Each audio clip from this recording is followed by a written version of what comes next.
then we must ask ourselves, do the Quranic words themselves support this claim? Siraj. First we shall look at Siraj.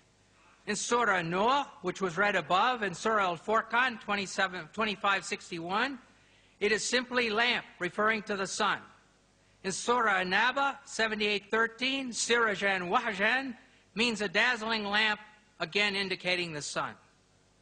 The words Nur and Munir come from the same Arabic word, root. The word Munir is used 6 times in the Quran. 4 times, Surahs Al-Imran 3:184, Al-Hajj 22:8, Luqman 31:20, and Fatir 35:35. It is the phrase Kitab al-Munir, which Yusuf Ali translate as a book of enlightenment, and Pickthall uses the scripture-giving light. Clearly, this indicates a book which is radiating the light of knowledge. Nothing about reflection. Nur. It says in Surah Noah 71:16 and Yunus 10:5 that Allah made the moon a light. Thus we find that the Quran says that the moon is a light, and it never says that the moon reflects light. Moreover, in other verses, the Quran says that Allah is a nur, a light. Surah Nur 24:35, one of the most beautiful passages in the Quran, reads, Allah is the light, nur of the heavens and the earth. The parable of his light is as if there was a niche, and within it a lamp, the lamp enclosed in glass, the glass as it were a brilliant star, and so forth. Thus we see that the word nur is used for both the moon and Allah. Are we going to say that Allah gives off reflected light? I think not. But if you continue to insist that nur, used for the moon, means borrowed or reflected light, and we saw above that Allah is the light, nur of the heavens and the earth, what is the source of this light? Siraj, of which Allah is only a reflection. Think about it. If Allah is named nur or reflected light, who or what is the Siraj? Well, the Quran tells us who the Siraj is. But the answer will shock you. In Surah Al-Ahzab 33:45-46, we find, O Prophet, truly we have sent thee as a witness, a bearer of glad tidings and a warner, and as a lamp spreading light. Here it says that Muhammad is the lamp spreading light. In Arabic, it is Wasirajan Muniran. Linguistically and spiritually, this is the end of the discussion.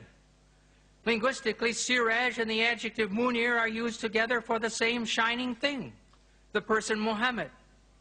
It's clear Munir does not mean reflected light in this verse or in any other verse. It means shining. The people of Muhammad's time understood that the moon was shining, and they were right. Just as the people of Moses' time understood that the sun was the greater light and the moon the lesser light, and they were right. But if you insist that the Arabic words nur and munir mean reflected light, then based on the use of these words in the Quran, Muhammad is like the sun and Allah is like the moon. Does Dr. Naik really want to say that Muhammad is the source of light and Allah is only his reflection? Why are these so-called scientific claims made which no Muslim can support if he makes a serious study of his own Quran? In a dialogue like tonight, it makes honest discussion very difficult, almost impossible. Let us go on and look at the water cycle. Some Muslim authors claim that the Quran shows pre-scientific knowledge of water cycle. What is the water cycle?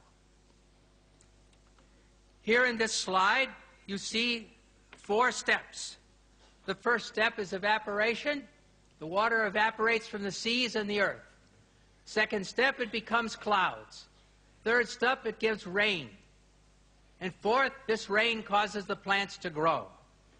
This is all very straightforward, and everybody knows 2, 3, and 4. Even if they live in a town, they know the clouds come and rain comes and their flowers grow. But what about step 1, the evaporation? You can't see it. It's difficult. And the Quran does not have step 1.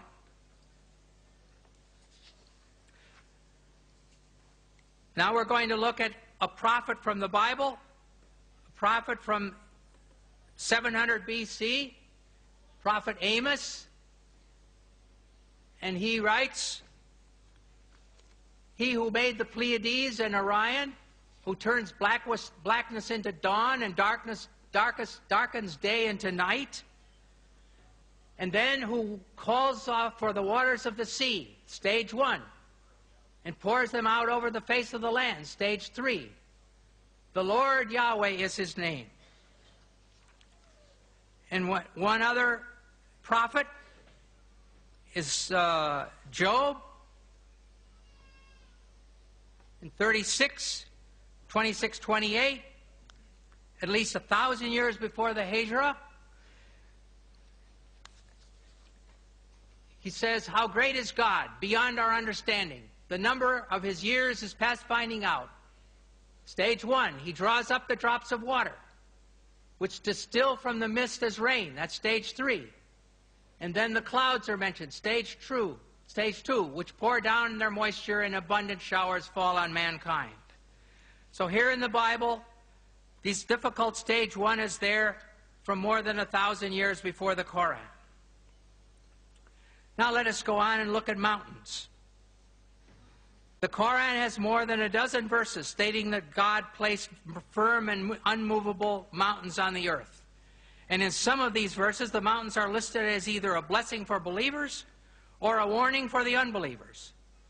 One example of this is found in the Surah Luqman, 31, 10, 11, where the mountains are one of 5 warnings. It says, He has created the heavens